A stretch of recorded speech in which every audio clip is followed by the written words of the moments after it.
Salut à tous, c'est Enzo de chez BrazeApp. Aujourd'hui, je vais vous montrer comment j'ai créé une application mobile pour un de mes clients. C'est une personne qui a décidé de me contacter car elle avait du mal à recruter des salariés dans son entreprise et que plusieurs de ses connaissances ou collègues, pareil, qui avaient des entreprises, avaient du mal à recruter, ils ne trouvaient pas de candidats. Donc elle a décidé de faire développer une application mobile de mise en relation entre chercheurs d'emploi et entreprises de façon très simple et rapide, sans CV. Donc comme vous pouvez voir à l'écran, j'ai développé cette application. Donc on a une page de profil, pour modifier son profil. On a tous les champs qui sont modifiables en temps réel. On choisit ses métiers, son type de contrat qu'on veut, euh, ses formations, petite description, si on a le permis, tout ça, tout ça. Ensuite, on a un troisième onglet messagerie, où on reçoit tous les messages des entreprises. Ensuite, on a une partie, donc l'autre partie c'est côté entreprise. Là, on reçoit tous les candidats. On peut filtrer par ville, par métier, ainsi de suite.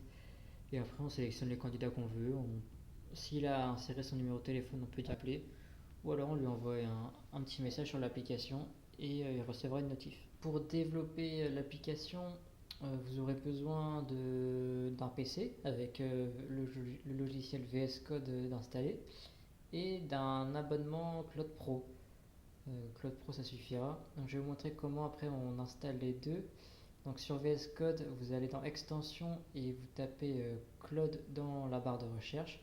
Voilà, Cloud Code for VS Code. Moi, il est déjà installé, donc voilà. Sinon, vous l'installez. Ensuite, vous cliquez sur le petit bouton en haut à droite, le logo Cloud. Et vous aurez sûrement à vous connecter votre compte pro. Donc, vous aurez une page où il faut renseigner votre adresse mail et mot de passe. Et vous serez connecté à Cloud Pro.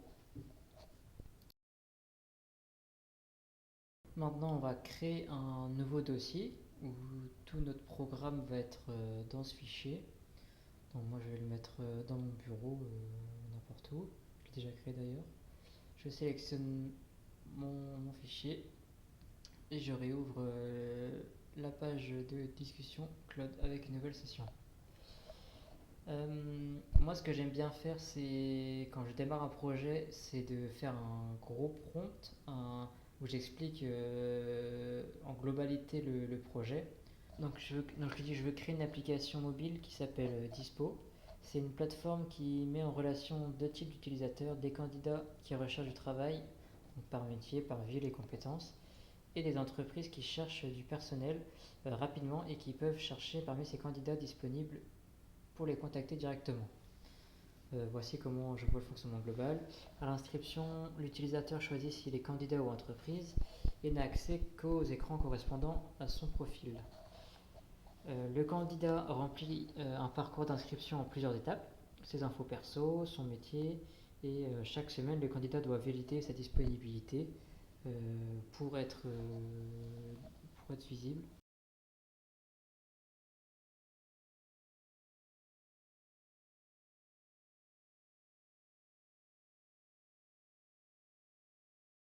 Donc là, il me montre qu'il a quelques questions pour bien mener à bien le projet.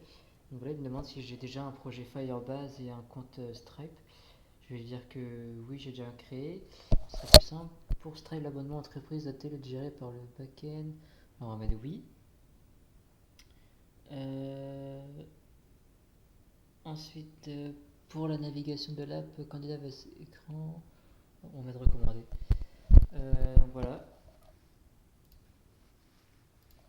on va le laisser mouliner. Ah, donner la config Firebase. Ok, ça c'est quand on va créer le projet sur Firebase, on aura des clés à lui donner, comme ça il modifiera lui-même directement toutes les règles de sécurité. Je vais vous montrer maintenant comment on configure Firebase. Donc on va sur Firebase. Si vous n'avez pas de compte, vous créez votre compte.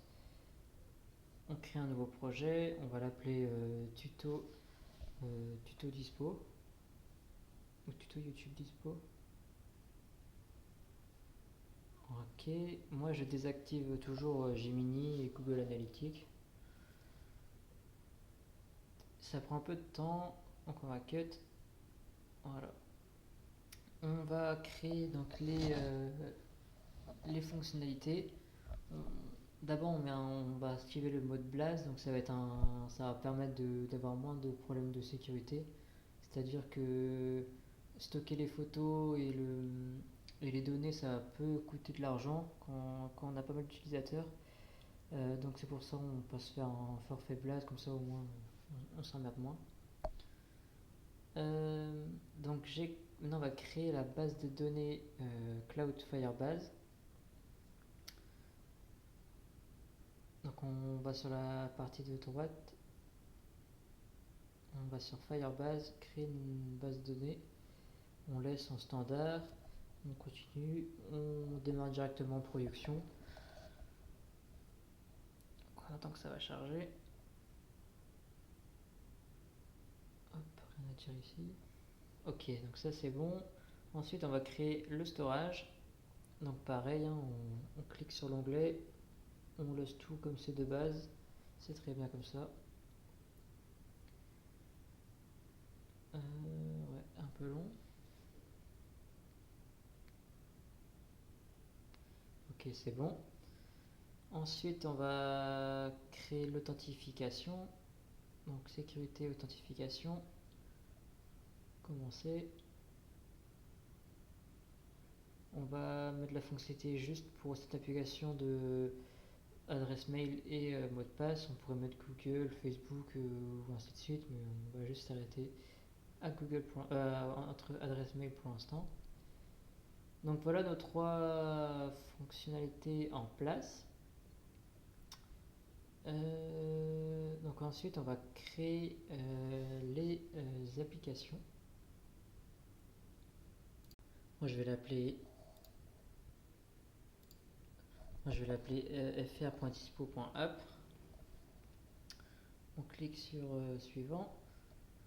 Suivant encore, on aura ce fichier à télécharger après. Suivant encore et suivant.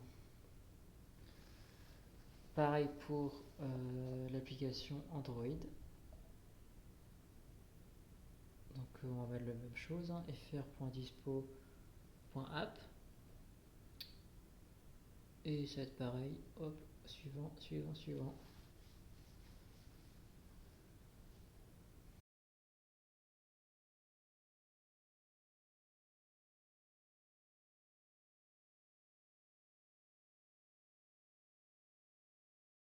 Voilà, une fois que Claude a fini de coder la première partie de l'app, on va faire npm run dev dans le nouveau terminal. Donc en haut, on fait new terminal, on copie la commande.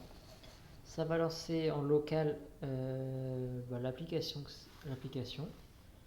Là, j'ai décidé de la tester via le web. Enfin, c'est comme vous voulez, hein. Soit on peut tester sur l'application, on a un QR code à scanner, puis on l'a sur l'application, sur notre mobile plutôt. Donc hop, on peut voir que l'application respecte bien le code couleur, le design que j'ai sélectionné. Hop, on va mettre un design de iPhone XR. On peut voir que les deux boutons fonctionnent. Ça c'est bien pour la première partie. Ensuite, il va nous rester à faire la suite de l'application. Maintenant, créer le parcours inscription complet, le choix candidat ou entreprise, le formulaire d'inscription entreprise et le parcours en plusieurs étapes pour le candidat. Info, métier, disponibilité sur un calendrier d'absence, on va supprimer. Photo. Une fois connecté, l'appli doit reconnaître le rôle d'utilisateur. Enfin voilà. Vous avancez petit à petit et puis ça va vous créer l'application. Je vais peut-être pas vous montrer chaque prompt que j'ai fait, mais en fait chaque fonctionnalité que vous voulez ajouter, vous lui dites, vous testez, ça marche pas. Si ça marche, tant mieux, vous avancez. Si ça marche pas, vous lui envoyez des messages d'erreur que ça vous renvoie. Donc après, ce qui reste à configurer, ça va être la messagerie, connecter Stripe, peut-être que je vous montrerai ça. Activer les paiements Stripe Et ensuite, ça va gérer au niveau les boutons, des filtres et les fonctionnalités que vous voulez ajouter. C'est pas forcément très intéressant à montrer, mais enfin voilà. Je pense que vous avez compris le principe. Il m'a fini la deuxième partie, enfin le deuxième prompt de l'application. On va tester, voir si tout fonctionne. Donc compte candidat, hop, je me crée un compte. Je me mets une email, un petit mot de passe. Je crée le compte. Voilà. Petit conseil, si vous testez sur web, vous pouvez appuyer sur votre touche F12. Ça va vous activer cette vue-là que je vous montre à l'écran.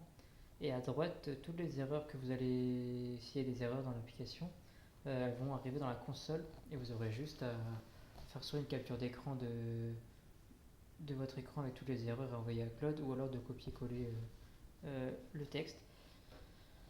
Donc on peut voir que après toutes les erreurs sont pas forcément bloquantes. Là on voyait des erreurs avec un fond jaune, là c'est pas bien grave, c'est des petites alertes.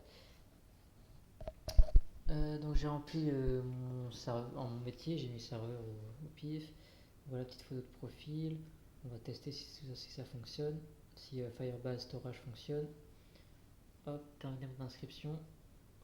Parfait, pas d'erreur, c'est que ça a fonctionné. Et ensuite, plus qu'à à continuer petit à petit à faire l'application. On va peut-être tester aussi le côté entreprise.